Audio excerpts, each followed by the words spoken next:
اعوذ باللہ من الشیطان الرجیم،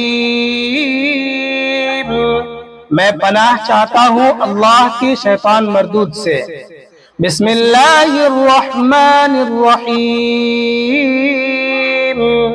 شروع اللہ کے نام سے جو بڑا مہربان نہایت رحم والا ہے۔ وَإِذْ أَخَذْنَا مِيثَاقَ بَنِي إِسْرَائِيلَ لَا تَعْبُدُونَ إِلَّا اللَّهَ وَبِالْوَالِدَيْنِ إِحْسَانًا وَذِي الْقُرْبَى وَالْيَتَامَى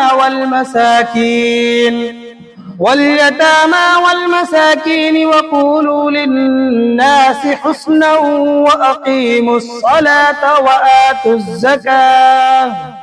ثم توليتم إلا قليلا منكم وأنتم معرضون۔ اور وہ وقت یاد کرو جب ہم نے بنی اسرائیل سے پکا عہد لیا تھا کہ تم اللہ کے سوا کسی کی عبادت نہیں کرو گے، اور والدین سے اچھا سلوک کرو گے، اور رشتہ داروں سے بھی، اور یتیموں اور مسکینوں سے بھی، اور لوگوں سے بھلی بات کہنا، اور نماز قائم کرنا، اور زکوٰۃ دینا، مگر پھر تم میں سے تھوڑے سے لوگوں کے سوا باقی سب اس عہد سے منہ موڑ کر پھر گئے۔ وَإِذْ أَخَذْنَا مِيثَاقَكُمْ لَا تَسْفِكُونَ دِمَاءَكُمْ وَلَا تُخْرِجُونَ أَنفُسَكُم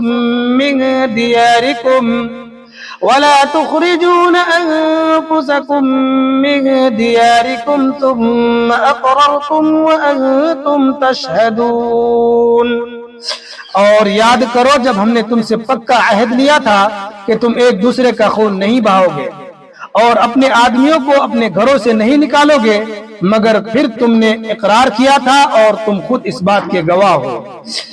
ثم أنتم هؤلاء تقتلون أنفسكم وتخرجون فريقا منكم من ديارهم تظاهرون عليهم بالإثم والعدوان وإن يأتوكم أسارى تفادوهم وهو محرم عليكم إخراجهم أفتؤمنون ببعض الكتاب وتكفرون ببعض فما جزاء من يفعل ذلك منكم إلا خزي في الحياة الدنيا ويوم القيامة يردون إلى أشد العذاب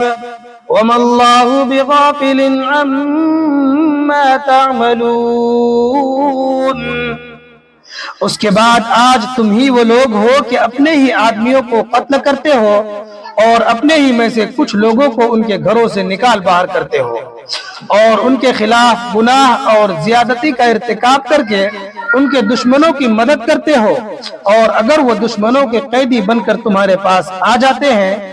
تو تم ان کو فدیہ دے کر چھڑا لیتے ہو، حالانکہ ان کو گھر سے نکالنا ہی تمہارے لیے حرام تھا۔